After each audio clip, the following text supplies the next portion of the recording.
Et pendant ce temps, la ministre de la Pêche, Cyrielle Zora Kassa, devra prendre à bras-le-corps les problèmes qui freinent le développement de la filière, à commencer par les difficultés d'approvisionnement local des mareyeuses dans les centres et brigades de pêche du pays, comme elle a pu le constater à Coco Beach, où les infrastructures sont défaillantes. Claude Sage-Boussougou-Matumba nous explique.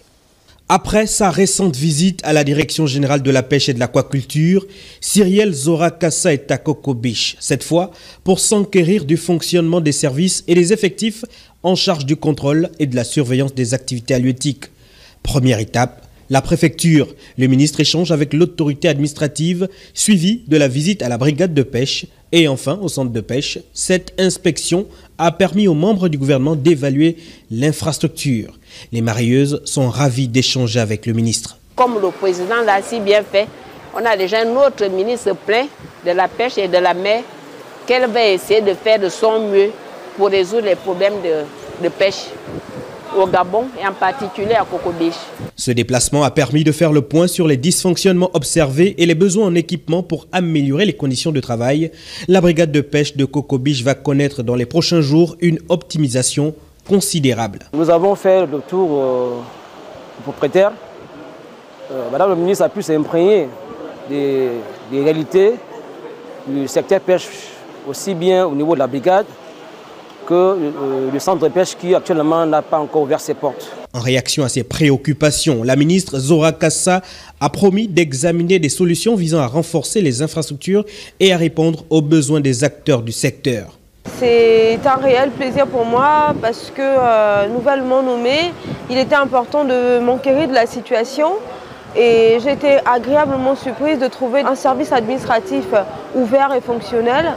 C'est vrai qu'il y a certaines difficultés, mais les politiques publiques sont déjà engagées de telle sorte que nous puissions apporter des solutions idoines à ces différentes difficultés. Ce sont des choses que je mettrai en œuvre de telle sorte que l'activité commerciale qui touche le secteur de la pêche connaisse un essor réel. Consciente des défis majeurs auxquels fait face le secteur pêche, Cyrielle Zora Kassa s'est engagée à étudier rapidement des mesures concrètes pour la réhabilitation des équipements afin de garantir un meilleur approvisionnement local et des conditions de travail optimales.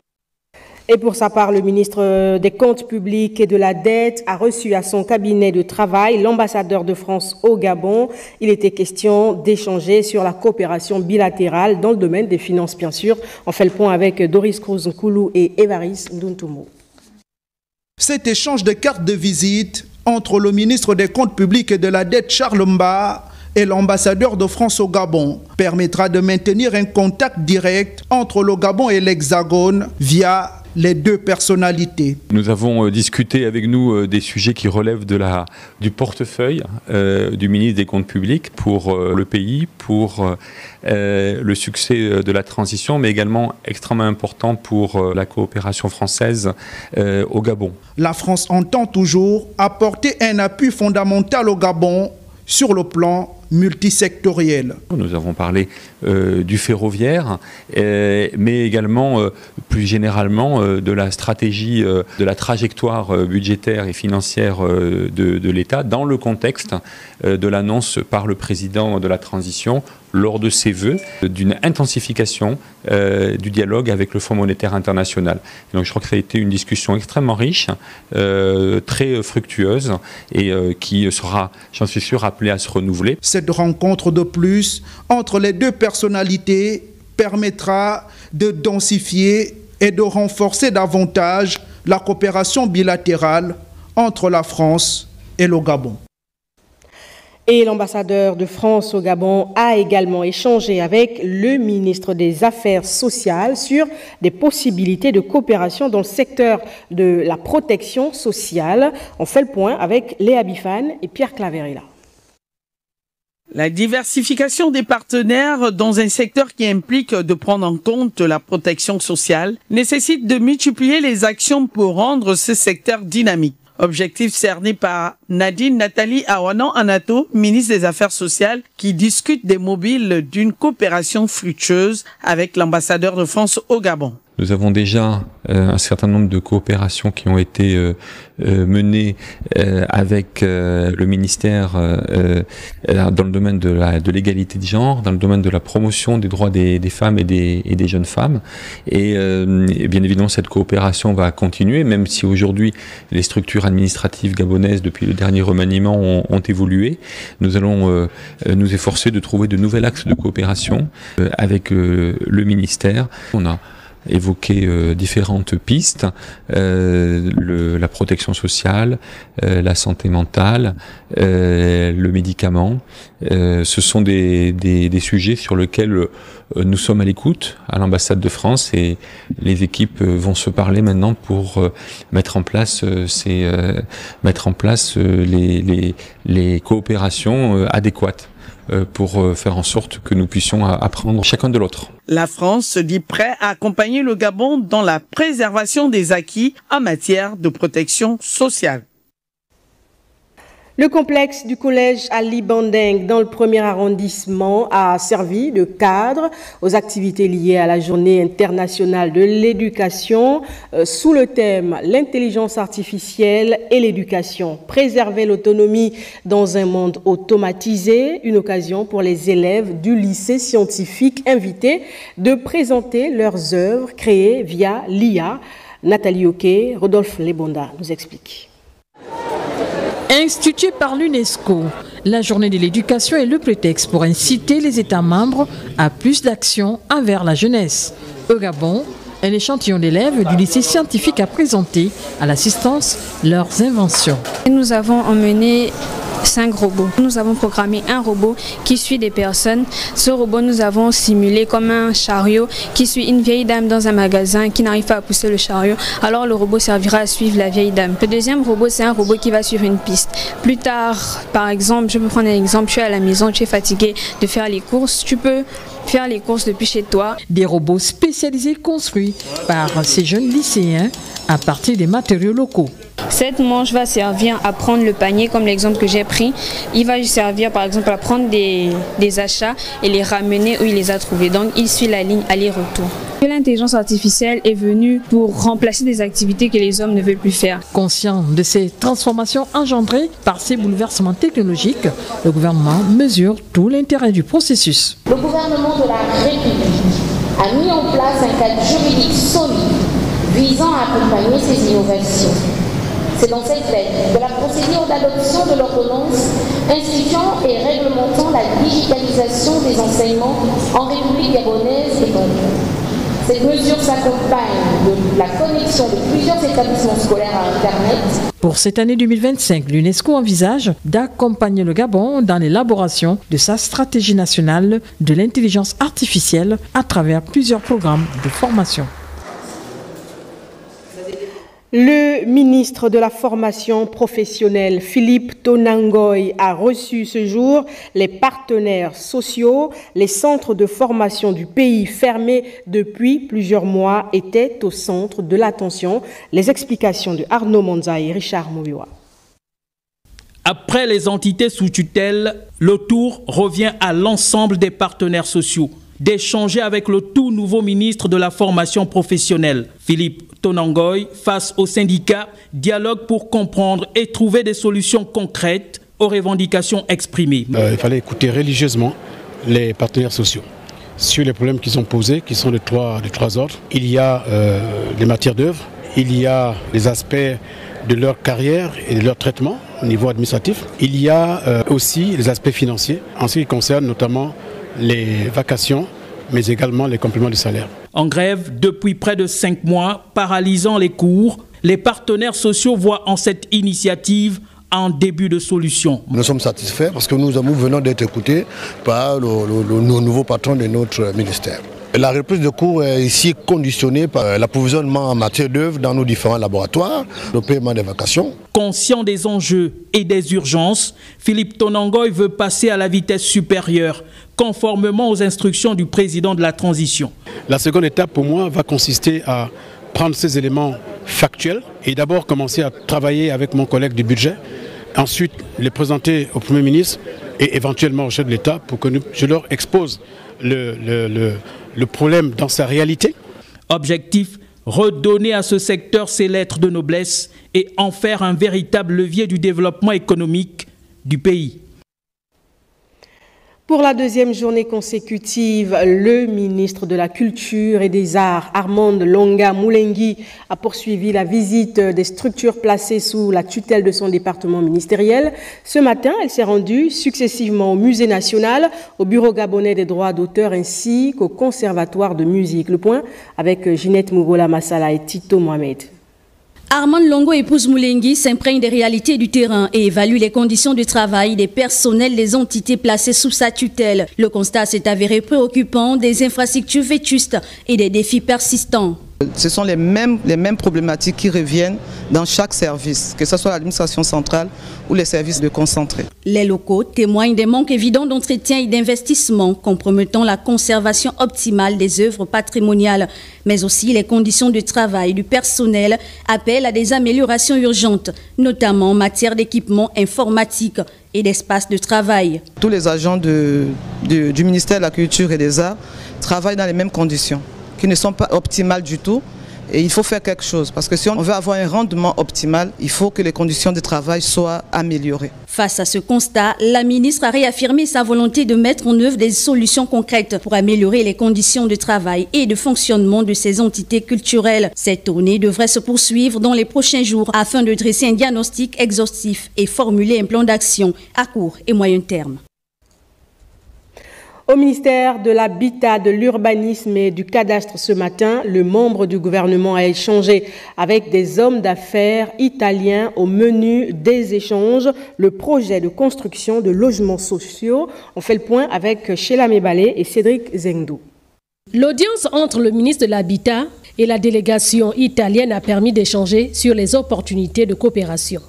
L'Italie, forte de son expertise en urbanisme et en construction durable, pourrait apporter des solutions innovantes et adaptées aux besoins des populations gabonaises. Nous avons rencontré des investisseurs italiens qui sont venus nous proposer des offres liées à la construction des logements sociaux, qui est une priorité pour le Gabon. Ces investisseurs avaient un caractère assez particulier dans la mesure où ils nous rassuraient qu'ils avaient la possibilité de nous accompagner efficacement. Les investisseurs italiens se disent prêts à mobiliser les fonds et à mettre à disposition leur savoir-faire. Le modèle proposé repose sur les matériaux durables et des techniques de construction rapides permettant une livraison plus efficace des logements. Et nous avons deux entreprises à l'Italie qui sont bien employées dans le secteur du bâtiment, dans le secteur de la viabilité, routes, infrastructures.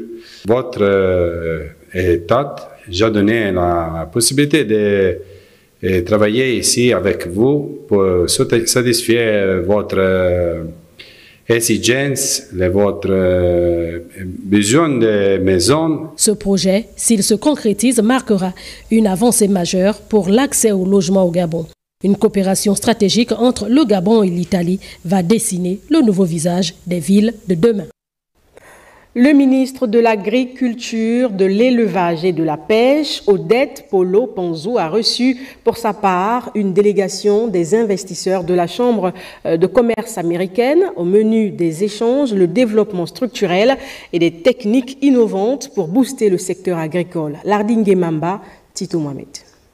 Innover, autonomiser et transformer. Le Gabon coche une nouvelle case dans son développement agricole. Avec des atouts indéniables et des potentialités avérées, le ministre Odette Polo, épouse Panzou, veut reloger l'agriculture au rang des piliers de l'économie gabonaise. C'est ce qui ressort de cette audience accordée aux investisseurs américains du consortium One Vital Partners, qui souhaitent développer un système de cartographie des sols afin d'avoir des données fiables sur la fertilité de celles-ci. L'État gabonais a signé un protocole, a signé des engagements avec l'État américain, la Chambre des investisseurs américains qui sont arrivés ici cet après-midi pour la connaissance du terrain.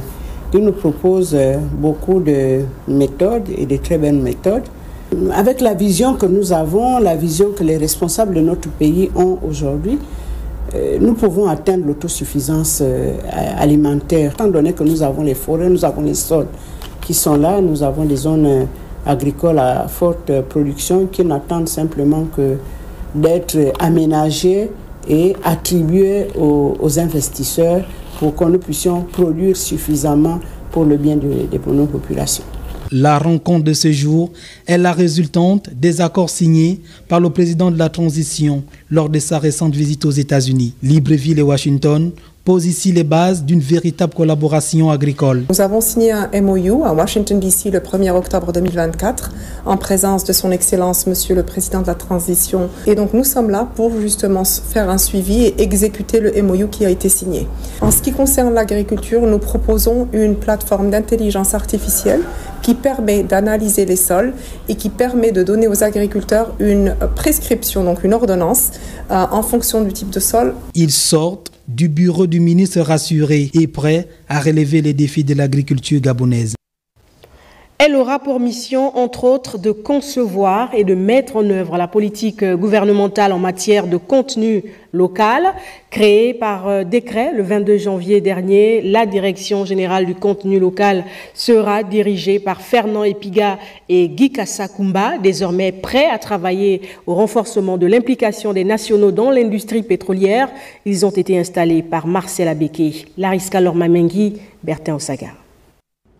La Direction générale du contenu local détient désormais toutes les pièces de son puzzle avec l'installation de ses nouveaux responsables. Fernand Epiga, directeur général, avec pour adjoint Guy Kassakumba. Le ministre du Pétrole qui a présidé la cérémonie a appelé les promus à prendre la mesure de cette lourde mission. Il s'agit, avec cette direction générale, de maximiser l'impact économique et social de notre industrie pétrolière et notamment en facilitant la création et le développement d'opérateurs et de prestataires autochtones, en favorisant l'emploi des nationaux, en œuvrant en faveur du transfert des technologies et en veillant au renforcement des capacités et des compétences locales. La Direction générale du contenu local se veut être un véritable outil au service d'une réelle prise en main de l'industrie pétrolière nationale par les Gabonais. La création de cette nouvelle entité administrative se justifie par la nécessité pour le gouvernement de mettre en œuvre et dans les meilleurs délais les très hautes instructions de son Excellence, Monsieur le Président de la Transition, Président de la République, chef de l'État, de valoriser l'entrepreneuriat national par l'attribution des permis pétroliers aux sociétés autochtones, la formation des nationaux au métier de l'industrie pétrolière et gazière et le développement des localités jouxtant les activités pétrolières et gazières. C'est une première pour le ministère du Pétrole d'avoir dans sa structuration une direction générale du contenu local. Elle sera principalement chargée de donner une place de choix aux initiatives autochtones dans l'industrie pétrolière nationale. La campagne d'opposition au phénomène de bizoutage en milieu universitaire qui s'est déroulée à l'université Omar Bongo s'est achevée sur une note de satisfaction. Les auteurs seront désormais traduits en conseil de discipline. On fait le point avec Patricia Lidimouele et Tito Greg Mohamed. La campagne lancée lundi a rassemblé étudiants, professeurs et psychologues dans un effort collectif pour éradiquer toute forme de bizoutage sur les campus universitaires. C'est toujours important de sensibiliser les étudiants sur la question du bizoutage, parce que c'est un mot, c'est une pratique qui se vit dans notre université et qui cause beaucoup d'échecs, sinon d'abandon pour nos chers étudiants.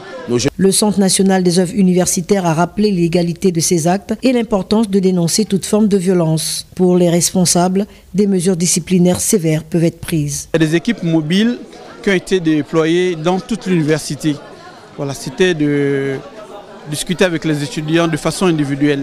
C'est le premier jour. Le second jour, c'est des communications. On a eu des experts en droit et en psychologie qui sont venus édifier les étudiants sur le bizoutage. Encourageons les étudiants à dénoncer, à se faire signaler auprès du service social.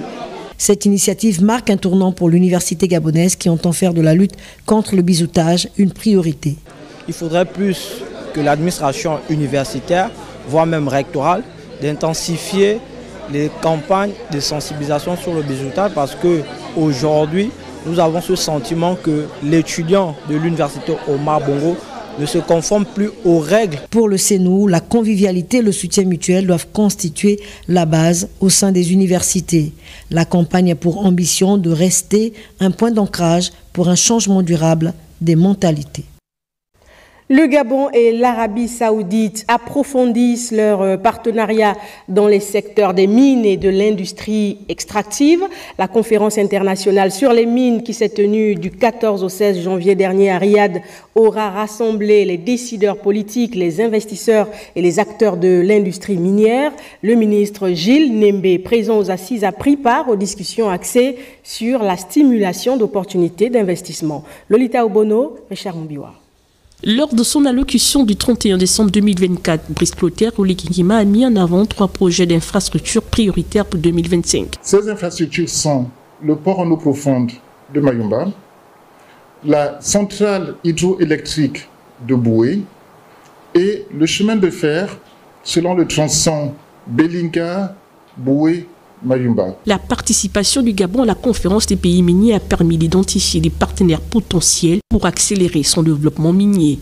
Pour une coopération internationale fondée sur des relations gagnant-gagnant, le ministre des Mines a insisté sur la dimension stratégique. C'était l'opportunité de rencontrer plusieurs gouvernements amis, discuter de la stratégie du Gabon. Nous sommes dans des relations gagnant-gagnant. Nous avons des gisements parmi les plus beaux au monde.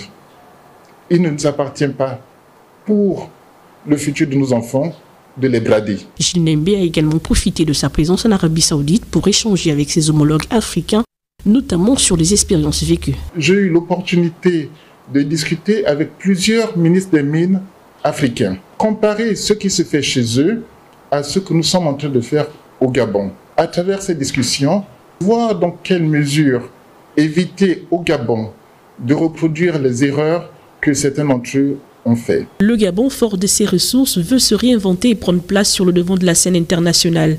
La réalisation de ces infrastructures est la clé de nouvelles perspectives de croissance pour le Gabon. En renforçant son réseau logistique, le pays pourra mieux exploiter ses ressources naturelles, générer de l'emploi et diversifier son économie.